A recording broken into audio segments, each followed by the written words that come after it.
എല്ലാവർക്കും അറിയാം, നമ്മൾ ഈ സോഷ്യൽ മീഡിയയിലൊക്കെ പങ്കുവെച്ചൊരു കാര്യമാണ്. ഞാനും എൻ്റെ ഭാര്യയും തമ്മിൽ വലിയ പ്രശ്നമാണ്, നിൻ്റെ അമ്മയും തമ്മിൽ പ്രശ്നം ഉണ്ടായിട്ടുണ്ട്. അതിൻ്റെ ഒരു വ്യക്തിമായിരുന്നു നീ അന്ന് കൊച്ചുകുട്ടിയായിട്ട് അത് കേട്ടുകൊണ്ടിരിക്കുകയായിരുന്നു അല്ലേ? എടുത്തേറും അതുമൊക്കെ വീട്ടിൽ പ്രശ്നങ്ങളുണ്ടായ സമയത്തെല്ലാം കേട്ടുകൊണ്ടിരിക്കുകയായിരുന്നു. പക്ഷെ കുറച്ച് കഴിഞ്ഞിട്ട് നമ്മളൊന്ന് സെറ്റിലായി കഴിഞ്ഞ സമയത്ത് ഞാൻ എപ്പോഴും ആലോചിച്ചിട്ടുണ്ട്, ആ സമയത്ത് ഇപ്പം സത്യയുടെ മനസ്സിൽ എന്തായിരുന്നു തോന്നിയത്? ആ ഒരു വഴക്ക് സമയത്ത്, ഞങ്ങളുണ്ടായ പ്രശ്നങ്ങൾ സമയത്ത് കുട്ടിയായിരുന്ന സത്യക്ക് എന്താണെന്ന് തോന്നിയത്? അതായത് അന്നത്തെ ടൈം എന്ന് പറയുമ്പോൾ വഴക്ക്, അങ്ങോട്ടും ഇങ്ങോട്ടും വഴക്ക്, സംസാരം, പിന്നെ വലിച്ചേറ്, അത് പിന്നെ എന്താ പറയുന്നത്, പിന്നെയുള്ള മെയിൻ പ്രശ്നം എന്ന് പറഞ്ഞാൽ അവകാശ സ്ഥാപനമാണ്. അമ്മയുടെ കൂടെ ആരുടെ കൂടെ ഇപ്പം ഡൈവോഴ്സ് ചെയ്യുവാണെങ്കിൽ ഇപ്പം ഞാൻ അച്ഛൻ്റെ കൂടെ വരുമോ അല്ലെങ്കിൽ അമ്മയുടെ കൂടെ വരുമോ, വലിയ വലിയ സംസാരമായിരുന്നു. അത് 2 തവണയായിട്ടല്ലായിരുന്നു അങ്ങനെ വന്ന്. അപ്പം അന്നേരം ഇതൊക്കെയെന്ന് പറഞ്ഞാൽ അന്നേരം ഞാൻ അത്ര മെച്യൂരിറ്റി ഇല്ലാത്ത ചെറിയൊരു സ്റ്റേജ് ആയിരുന്നു. അപ്പൊ എനിക്ക് 2ാമത്തെ തവണ ഓർമ്മയുണ്ട്. ആദ്യത്തെ തവണ ഒരുപാട് ചെറുതായിരുന്നു ഞാൻ. എനിക്കൊന്ന് വളരെ ചെറിയ കൊച്ചായിരുന്ന സമയത്തായിരുന്നു അത് നടന്നത്. 2ാമത്തെ തവണ എനിക്ക് തോന്നുന്നു 2nd സ്റ്റാൻഡേർഡിന്റെ സമ്മർ ബ്രേക്കിലായിരുന്നെന്ന് തോന്നുന്നു ഇത് നടന്നത്. കൂടുതൽ എക്സ്ട്രീം എത്തിയത് ആ ടൈമിലേക്കായിരുന്നു. അപ്പോഴത്തേക്കും ഒന്ന് ആലോചിച്ച് നോക്കണം, ഞാൻ സ്കൂളിൽ പഠിച്ചുകൊണ്ടിരിക്കുകയാണ്, എക്സാം ഉണ്ട്. അപ്പോൾ പെട്ടെന്നൊരു ദിവസം പറയുവാണ് നമുക്ക് ഇവിടുന്ന് വിട്ടിട്ട് വേറെ ഇടത്ത് പോവാം. ഒരച്ഛനൊരിടത്ത് നിൽക്കും, അമ്മ ഒരിടത്ത് നിൽക്കും.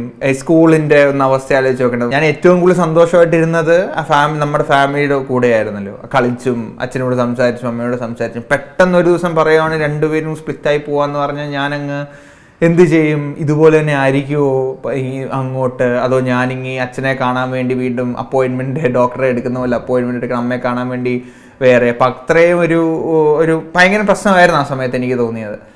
പിന്നെ നമ്മൾ ഏറ്റവുമായിട്ട് എനിക്ക് സന്തോഷം തോന്നിയെന്ന് വെച്ചാൽ 2 പേരും ഒരു സ്ഥലത്തിരുന്നിട്ട് ലൈക്ക് അവരുടെ പ്രശ്നങ്ങൾ തീർത്താണ്, സംസാരിച്ച് തീർത്താണ്. അല്ലായിരുന്നെങ്കിൽ ഇന്ന് അതായത് അച്ഛൻ തന്നെ പറഞ്ഞിട്ടില്ലേ, ഇപ്പൊ കുട്ടിക്കാലത്ത് നമ്മുടെ എന്തെങ്കിലും ട്രോമ എന്തെങ്കിലും കാര്യം അത് ജീവിതകാലം മൊത്തം അങ്ങോട്ട് കിടക്കും അല്ലേ.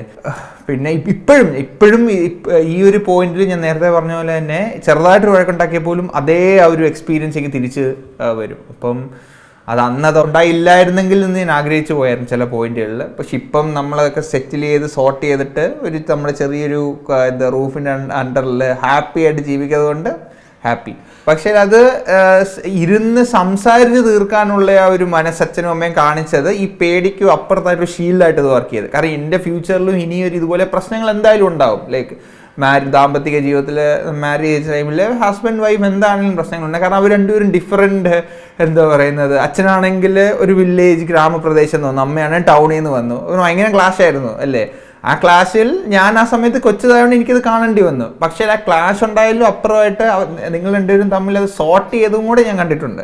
അപ്പോൾ ഇൻ കേസ് എൻ്റെ ഫ്യൂച്ചറിൽ ഇങ്ങനെ സംഭവിക്കുവാണെങ്കിൽ ആ സോർട്ട് ചെയ്യാനുള്ള ഒരു ബ്രഹ്മാസ്ത്രം അച്ഛനും അമ്മയും പഠിപ്പിച്ചു തന്നിട്ടുണ്ട്. So it's fine. Okay, it's your turn. ഇനി സത്യമാണ് ചോദ്യം ചോദിക്കുന്നത്. ഞാൻ 2 ചോദ്യം അടുപ്പിച്ച് ചോദിച്ചു. ഓക്കെ, അപ്പൊ ഇനി അടുത്ത ചോദ്യം ഇച്ചിരി എന്താ പറയുന്നത്, ഞാൻ ചോദിക്കും എന്താണെങ്കിലും ഓപ്പൺ ടോക്ക് ആണല്ലോ അല്ലേ. എന്ത് ചോദിക്കാം, ധൈര്യമായിട്ട് ചോദിക്കാം. ഓക്കെ, അപ്പൊ അച്ഛൻ കുറച്ചു മുമ്പ് ഈ പ്രശ്നത്തെ പറ്റി എന്റെ ആംഗിളിൽ നിന്ന് ചോദിച്ചു അല്ലേ? അതെ. അപ്പൊ പ്രശ്നങ്ങൾ ഉണ്ടായിട്ടുണ്ട്, സോർട്ട് ചെയ്തിട്ടുണ്ട്. എനിക്ക് എന്നും ഞാൻ ചിന്തിക്കുന്നതെന്ന് പറയുന്നത്, ഇപ്പോഴും ഞാൻ ചിലപ്പോഴും ആലോചിക്കാറുണ്ട്, എനിക്ക് ചോദിക്കാനുള്ളൊരു സ്പേസ് കിട്ടിയില്ല, ഇന്ന് അച്ഛൻ തന്നതുകൊണ്ട് ഞാൻ ചോദിക്കുന്നു. ഈ വഴക്കുകളുടെ ഇടയിൽ എല്ലാം അച്ഛൻ കോംപ്രമൈസ് ചെയ്തു, ഇരുന്ന് സംസാരിച്ചു. ഇതെല്ലാം അച്ഛനും അമ്മയ്ക്കും വേണ്ടിയാണോ കോംപ്രമൈസ് ചെയ്തത്, അതോ ഞങ്ങളെ ഓർത്തിട്ടാണോ കോംപ്രമൈസ് ചെയ്തത്? ഓൺ ടോപ്പ് ഓഫ് ദാറ്റ് ഞാൻ ഒരു ചോദ്യം കൂടെ ഫോർവേഡ് ചെയ്യുവാണെങ്കിൽ ചോദിക്കട്ടെ? ചോദിക്കാൻ പോവാ. ചോദിക്കും ഞാൻ. ഓക്കെ, അതായത് ഞങ്ങൾക്ക് വേണ്ടി അല്ല കോംപ്രമൈസ് ചെയ്തെങ്കിൽ നിങ്ങൾ തമ്മിലുള്ള സ്നേഹത്തിനും അപ്പുറം ഒരു പ്രണയത്തിൻ്റെ ആ ഒരു സിമ്പലിന് വേണ്ടിയാണോ ഇതെല്ലാം സാക്രിഫൈസ് ചെയ്തത്, അതോ സ്നേഹം എന്ന് പറയുന്നത് ഞങ്ങളെന്ന് പറഞ്ഞാൽ എന്താ പറയുന്നത് നിങ്ങളുടെ ഒരു പാർട്ടാണ് അല്ലേ, ആ പാർട്ടിന് വേണ്ടിയാണോ സാക്രിഫൈസ് ചെയ്തത്? അതായത് സത്യക്ക് 2 ആൻസറാണ് അറിയേണ്ടത്. ഒന്ന്, ഞങ്ങളെ കോംപ്രമൈസ് സാക്രിഫൈസ്, 2 സാക്രിഫൈസ് ചെയ്തതാണോ നിങ്ങൾക്ക് വേണ്ടി? അത് എനിക്ക് ശരിക്കും ചിത്രയോട് സ്നേഹമുണ്ടോ പ്രണയമുണ്ടോ എന്നല്ലേ ചോദ്യം. അതെ, എനിക്ക് നിന്റെ അമ്മയോട് പ്രണയമില്ല. ഇല്ല.